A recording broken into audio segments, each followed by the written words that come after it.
The medical stretcher clicked into its floor clamps beside Combat Ring 1. A medic tested the restraint field twice while 60 cadets crowded toward the barrier, shouting predictions about who would need it. Instructor Thex Foreman wished he had refused the challenge. Across the ring stood Dravik Hos, 2.4 meters of Thorin muscle, dense bone, and 3 consecutive Coalition heavyweight championships. He rolled his shoulders while the spectators called his name. Opposite him, Cassidy Reeves quietly tightened the braid behind her head. Nobody called hers. 20 minutes earlier, most of Wing 7 had still been laughing at her. The laughter had begun almost as soon as Cassidy entered Valorian Military Academy's combat division. She was the new human transfer, barely 1.7 meters tall, without armor plates, claws, venom, telepathy, or any other biological feature the Coalition liked to classify as useful in combat. Thex had read her file. Human strength, ordinary. Human bone density, unremarkable. Human durability, acceptable. Nothing about the numbers explained why Cassidy walked through a room full of larger predators without lowering her eyes. Dravik noticed too. "Should we reduce today's exercises?" he called. "I would hate to damage our new cadet before she learns where the exits are." The room erupted. Cassidy took her assigned position without answering. That only encouraged them. During warm-up, Dravik, Zella Quinn, and Bront Kelvar surrounded her training mat with the casual confidence of cadets who had never been punished for being cruel. Zella tilted her head. "Humans do cry when frightened, correct?" Cassidy stretched one shoulder. "Sometimes." Bront's claws clicked open. Useful battlefield ability. More laughter. Cassidy finally looked at them. "We also produce adrenaline." Dravik's amusement hardened. "And what does that accomplish?" "It helps when someone gives me a reason to hit them." The nearest cadets stopped laughing. Thex should have intervened then. Instead, he watched. Dravik stepped closer. "How much punishment can those human bones survive?" Cassidy's expression barely changed. "There's one way to test it." The challenge became official within seconds. Valorian's ancient training charter allowed supervised matches between consenting cadets. Dravik demanded one. Cassidy accepted. Thex activated the ring because the regulations left him little excuse not to. Now the entire wing pressed against the barrier. 30 credits, she quits immediately. 40 says Dravik drops her before she lands anything. 50 says she never touches him. Cassidy heard every word. She simply loosened her shoulders. Thex raised one hand. Full contact training rules. Submission, incapacitation, or instructor stop ends the match. Medical override remains active. Dravik grinned. "You can still withdraw." Cassidy looked at him across the mat. "So can you." A few cadets made delighted choking noises. Thex dropped his hand. "Begin." Dravik moved first. Not recklessly. That was what worried Thex. The Thorin champion opened with a fast probing strike, measuring distance rather than committing his weight. Cassidy moved her head a few centimeters and let the fist pass. Dravik tried again. 2 punches, then a hook. Cassidy stepped outside the first, dipped under the second, and turned away from the third. No blocks, no wasted motion. Just absence. The shouting around the ring weakened. Dravik advanced harder. Cassidy retreated in small angles, breathing steadily, forcing him to turn his enormous body every few seconds. His fists cut through empty air. His footwork remained excellent, but each attack required more energy than the last. "Stop moving," Dravik snapped. Cassidy slid beyond another strike. "That seems unwise." Someone behind Thex laughed once. Dravik heard it. The next exchange came faster. He drove Cassidy across the mat with disciplined combinations that would have overwhelmed most cadets in Wing 7. Cassidy redirected one arm, slipped another, pivoted away, and refused every opportunity to trade strength against strength. Thex stopped watching her hands. He watched her feet. She was not fleeing. She was arranging him. Dravik's breathing deepened. Cassidy's did not. The Academy database had described humans as endurance adapted. For the first time, Thex wondered whether whoever had written that sentence understood what it meant inside a fight. Dravik planted himself. "Fight back." Cassidy stopped. The room seemed to contract around her. Her breathing changed. Her weight settled. Her hands rose. Then she gave him a small smile. "All right," Dravik attacked. His right arm drew back, every kilogram of his body preparing to drive through the human standing in front of him.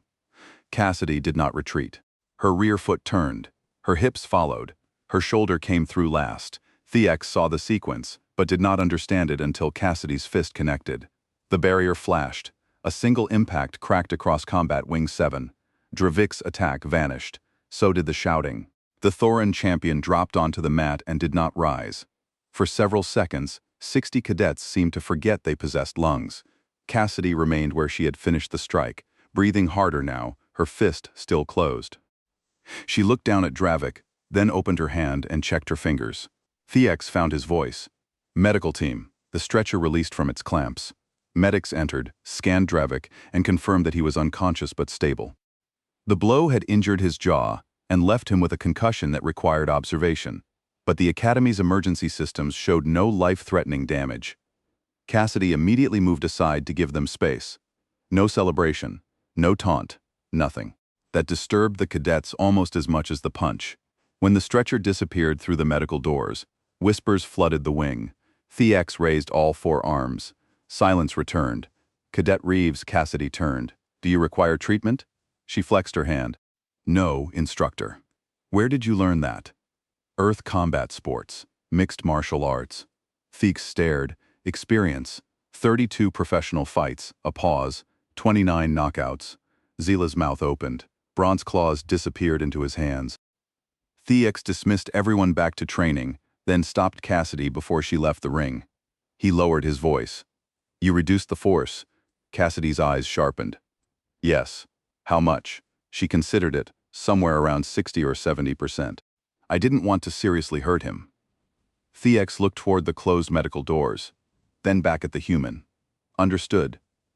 3 hours later, he carried Cassidy's physiological file into Dr. Keth Solvin's laboratory. Explain her. Solvin projected comparative data above the table. Your mistake is assuming this is about raw strength. She separated several measurements: reaction speed, muscular acceleration, structural resilience, and technical efficiency. Coalition databases ranked species through isolated physical traits. They measured what bodies possessed. They did not adequately measure what trained bodies could do with those traits. Cassidy's nervous system produced unusually fast muscular responses compared with much of the coalition population. Human anatomy could transfer force efficiently through coordinated movement. More importantly, Cassidy had spent years turning those advantages into trained technique. Solvin slowed the combat recording. Thex watched Cassidy's foot rotate, then her hips, torso, shoulder, and arm. Nothing moved alone. Every part transferred energy into the next. Dravik tried to hit her with his arm, Solvin said. She hit him with her whole body. Thex watched the recording again. And the gravity difference? Small, but relevant. Add lifelong adaptation, conditioning, timing, and elite combat training, and the database's average human becomes a very misleading description. Thex remembered Cassidy estimating 60%. He closed the recording. I am updating the training notes. Good idea. Dravik returned 4 days later. His repaired jaw had healed faster than his reputation. Morning formation became unnaturally quiet when he entered Wing 7. Zayla watched him. Bront watched Cassidy. Half the room clearly expected another challenge. Dravik walked directly toward the human. Cassidy remained still. He stopped in front of her and extended one enormous hand. That was a worthy match. Cassidy took it. You made me work for it. Dravik nodded. That was all. But Wing 7 changed afterward. Zayla began asking Cassidy about human striking systems instead of human tiers. Bront kept his claws retracted around her. Zorn Taka, who had loudly wagered that Cassidy would never touch Dravik, eventually asked her to correct his punching mechanics. She did. Within weeks, cadets who once shouted jokes across the training floor were listening while Cassidy demonstrated foot placement and weight transfer. 1 month after the fight, Thex entered Combat Wing 7 before morning formation. A strange sound reached him from Ring 1. Not laughter, not betting, repeated impacts. Zorn was working a striking pad while Cassidy stood beside him, adjusting the angle of his rear foot. Dravik waited behind them for his turn. Zila had a datapad open, recording notes. Cassidy noticed Thex and stepped back. Good morning, instructor. Good morning, Cadet Reeves. She joined formation. Around her stood cadets twice her mass, plated cadets, clawed cadets, telepaths, champions.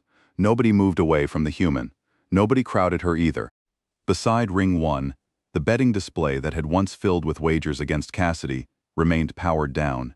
its glass reflecting 60 cadets standing quietly in formation. Thex left it dark,